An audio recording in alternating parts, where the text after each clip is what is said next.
Hello, अस्सलाम वालेकुम। आज 26 तारीख के 12वां महीना 2022 और इस वक्त दोपहर के 2:19 हो रहे हैं।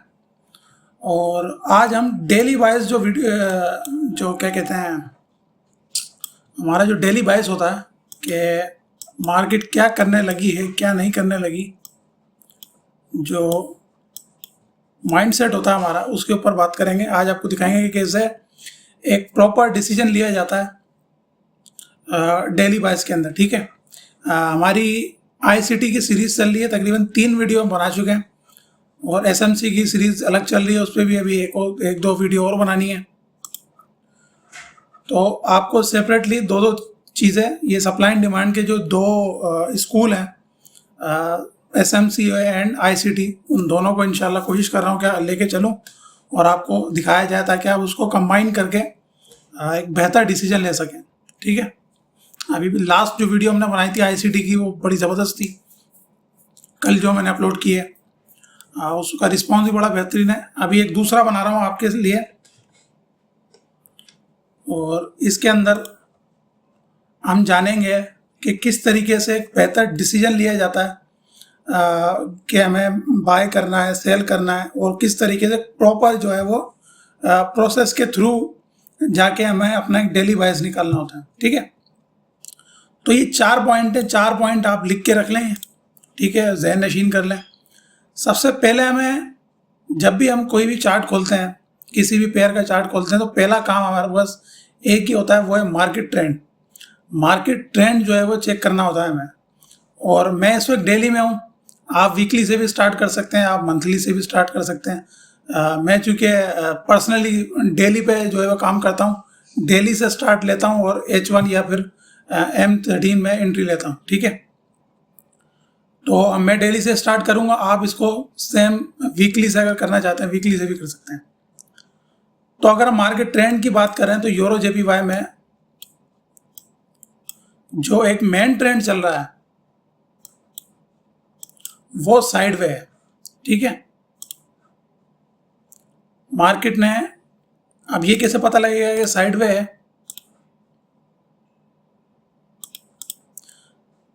कि मार्केट ने पहले यहां एक हाई बनाया 2016-18 अक्टूबर को। उसके बाद मार्केट ने इस हाई को ब्रेक किया 17 अगस्त 2017 28 अगस्त को। ठीक है, उसके बाद मार्केट ने इसको ब्रेक किया 15 अगस्त 2019 को। अगेन उसके बाद मार्केट ने इसको ब्रेक किया 25 मार्च 2020 को। ठीक है, उसके बाद मार्केट ने लोअर लोज बनाए और लोअर हाई बनाए और मार्केट अगेन जो 2018 वाली रेंज है, 17 वाली रेंज है, उसमें आ गई। लेकिन इसमें एक चीज़ ये है, ये तो हमें पता लग गया कि हमारा जो मेन हाई पॉइंट है वो ये है। ठीक है, लेकिन इसमें मेन चीज़ देखने की ये है कि मार्केट ने लो कोई भी ब्रेक नहीं किया यहाँ के सिवा। ये मार्केट ने मैनिपुलेशन की और ऊपर की तरफ जो है वो क्लोजिंग देती। तो इसको हम ट्रेडिंग साइकिल के अंदर हम इसको कहते हैं डिस्ट्रीब्यूशन फेज। ठीक है, जहाँ मार्केट ऑर्डर कलेक्टिंग कर रही होती है और बहुत लंबे अरसे तक भी है, ये जिसके हर टाइम फ्रेम में ये बनता रहता है और उसी टाइम फ्रेम के हिसाब से ये ब्रेक भी होता है। जैसे कि ये एरिया है, ये एक्यूमुलेशन एरिया है। ठीक है, ये रीअक्यूमुलेशन एरिया है, सॉरी रीडिस्ट्रीब्यूशन एरिया है, और ये डिस्ट्रीब्यूशन एरिया है। अगर ये नीचे की तरफ ब्रेक कर जाएगा तो इसको हम डिस्ट्रीब्यूशन कहेंगे, अगर ऊपर की तरफ ब्रेक कर जाएगा इसकी तरह तो हम इसको रीडिस्ट्रीब्यूशन कहेंगे। ये एक अलग स्ट्रेटजी है मार्केट ट्रेंड की। ठीक है, तो ये हमारे पास एक रेंजिंग मार्केट है। अब जब रेंजिंग मार्केट हमने कर ली, अब हमने इसके अंदर ट्रेंड चेक करना है कि इसके अंदर ट्रेंड क्या चल रहा है। इसके अंदर रिसेंट में हम देखें, मार्केट ने लो बनाया, देन हाई बनाया। मैं इसको आसान करने के लिए लाइन चार्ट में बना देता हूँ। हम सिर्फ मेन पॉइंट लेंगे, यहाँ से हम स्टार्ट करते हैं। मार्केट ने लो बनाया, देन हाई बनाया। ठीक है, देन लोअर हाई बनाया और देन हायर हाई बनाया। अभी तक मार्केट ने इस जगह को ब्रेक नहीं किया। ठीक है, तो हमारे पास पता लग गया कि एक्यूमुलेशन फेज के अंदर हमारे पास बाय ट्रेंड के अंदर है, तो हमारे पास मार्केट का ट्रेंड पता लग गया कि बाय है, ठीक है। अब दूसरा, आप चाहें तो इनको भी जो है वो कंसीडर कर सकते हैं, लेकिन टाइम बचाने के लिए और एक बेहतर डिसीजन के लिए आप मेन पॉइंट जो है उनको ट्रेड करें, ठीक है। ये एबीसी पैटर्न है, इनको छोड़ दें अंदर की तरफ जो बनते रहते हैं। ये जैसे नॉर्मल अंदर की तरफ बन, लेकिन मेन पॉइंट हमारे पास ये है, ठीक है। तो मार्केट ट्रेंड हमें पता लग गया है कि बाय का है। अब दूसरा क्या, हमें सेल साइड लिक्विडिटी, एसएसएल मतलब सेल साइड लिक्विडिटी, और बीएसएल मतलब बाय साइड लिक्विडिटी। अब ये दोनों दोनों हमने मार्क नहीं करनी, ठीक है। दोनों मार्क नहीं करनी है, हमें देखना है कि मार्केट ट्रेंड में किस में, मार्केट ट्रेंड में चल रही है बाय के, यानी पॉसिबल जो मार्केट करेगी वो इस ये जो हाई है इसको ब्रेक करके अगेन एक हायर हाई बनाएगी, जो कि एक मार्केट का पैटर्न होता है। नीचे भी आ सकती है, लेकिन हमें पैटर्न को फॉलो करना है। मार्केट ने हायर हाई बनाया, लो ब्रेक नहीं की, इसका मतलब मार्केट जो है वो हायर हाई बनाएगी। तो हमें सिर्फ सेल साइड लिक्विडिटी जो है मार्क करनी है। अब सेल साइड लिक्विडिटी क्या क्या है, पहली हमारे पास लिक्विडिटी ये है सेल साइड, जो कि मार्केट ने ले ली है, ठीक है। और दूसरी हमारे पास है ये वाली, और जो तीसरी है वो ये है, ठीक है।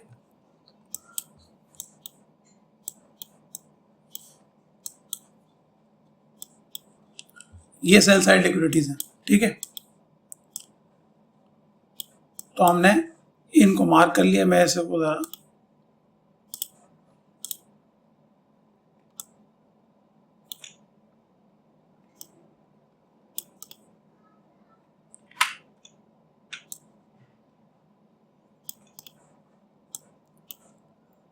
और इसको हम यहाँ कर देते हैं,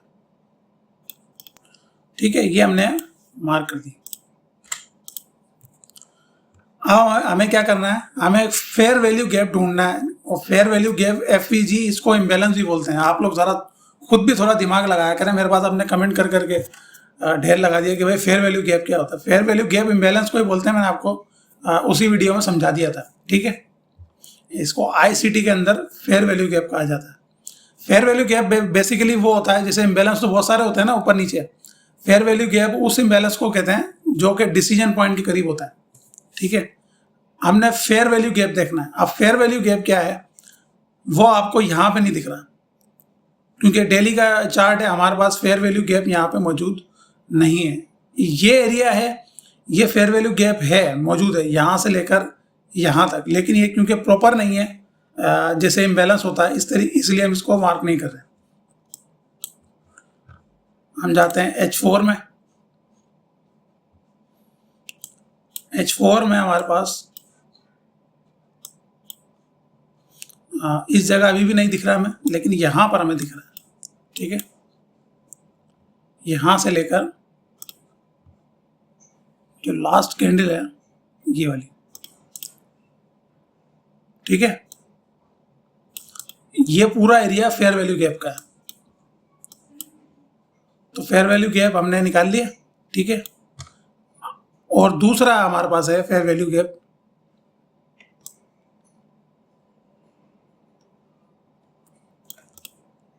यहां पर, ठीक है।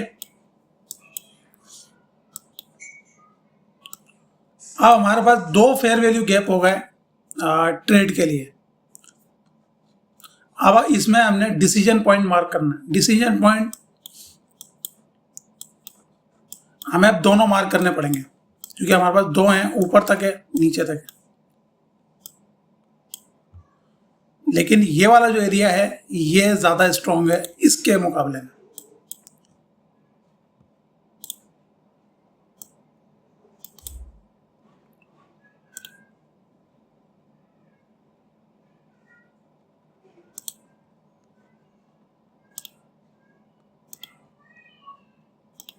इसको ज़रा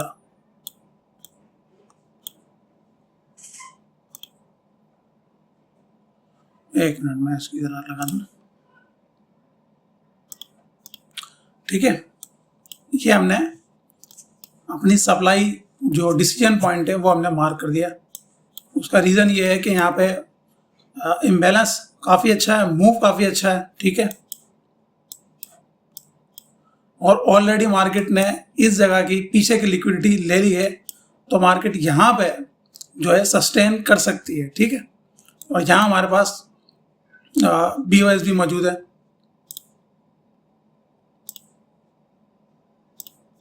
ब्रेक ऑफ स्ट्रक्चर भी मौजूद है, ठीक है। अब ये जो दूसरा एरिया है, यहाँ पर हमारे पास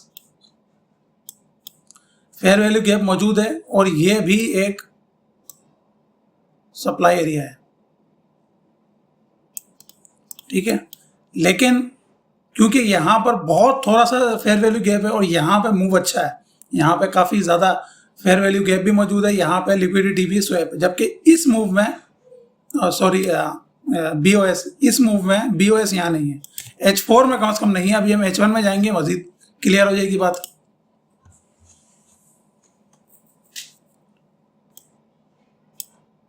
ठीक है, H1 में आ गए हम। अब H1 में देखते हैं। H1 में हमारे पास यहाँ मजीद जो है गैप कम हो गया इस कैंडल के। जितना आप छोटा जाते जाएंगे आपको मूव मिलते जाएंगे, ठीक है। तो आपने इसकी परवाह नहीं करनी। हमने H4 में निकाल लिया, हमारे लिए यहाँ से यहाँ तक लिक्विडिटी मौजूद है। लेकिन यहाँ पे H1 में आप देखेंगे, अगर H1 में आप डिसीजन पॉइंट मार्क करना चाहें तो यहाँ पर जो गैप है वो कम है इसके मुकाबले में, ठीक है। तो इसको हम ज़रा स्क्वीज आउट कर लेंगे यहाँ तक।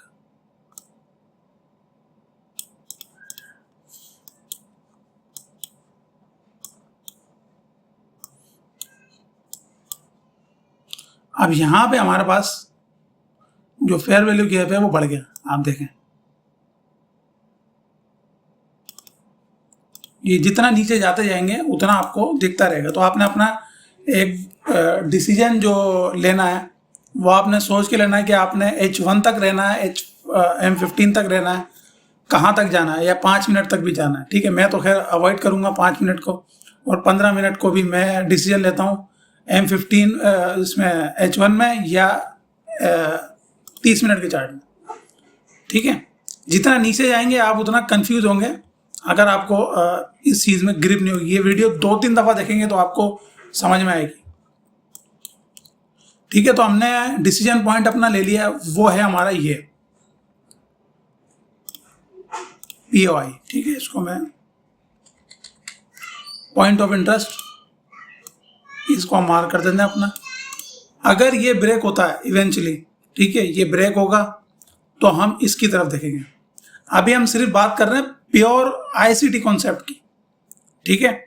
यहाँ पे हम SMC की बात नहीं कर रहे। अगर SMC के हम बात करते हैं तो हम इसको यहाँ तक मार्क करते हैं और यहाँ पे हमारे पास बहुत ज़बरदस्त स्ट्रक्चर मौजूद है, ठीक है।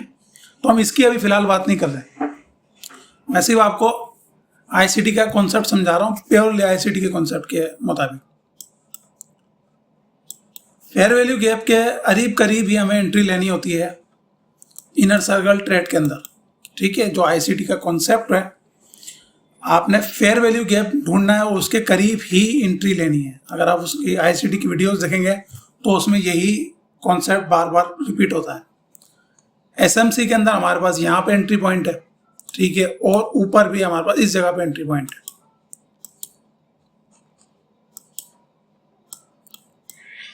ठीक है। अगेन रिपीट कर देता हूँ, मार्केट ट्रेंड चेक करना है।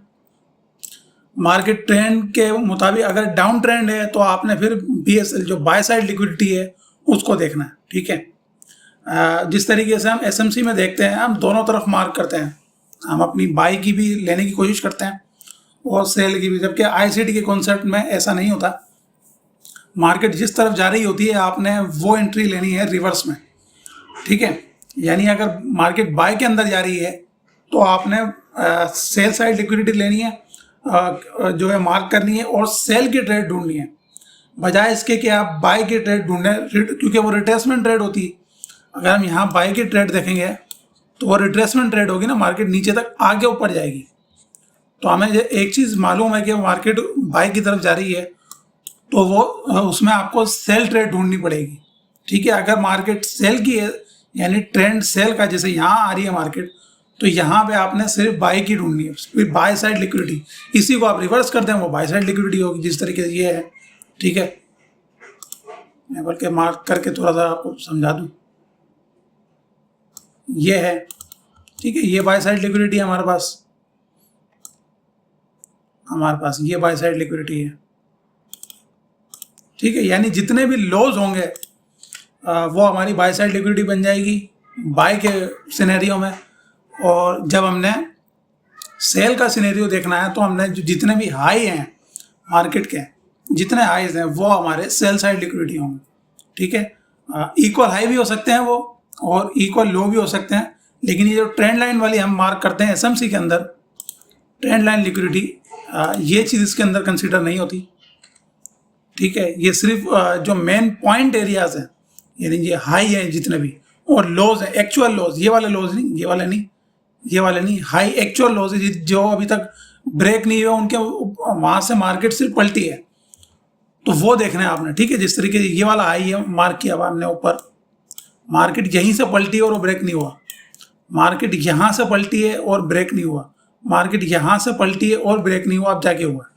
ठीक है, तो इस तरीके से आपने थोड़ी सी चीज़ें देखनी है और बहुत बेहतरीन तरीके से आपका जो आईसीटी का कॉन्सेप्ट है वो क्लियर हो जाएगा और आप फिर इसको मिक्सअप कर सकेंगे एसएमसी के अंदर।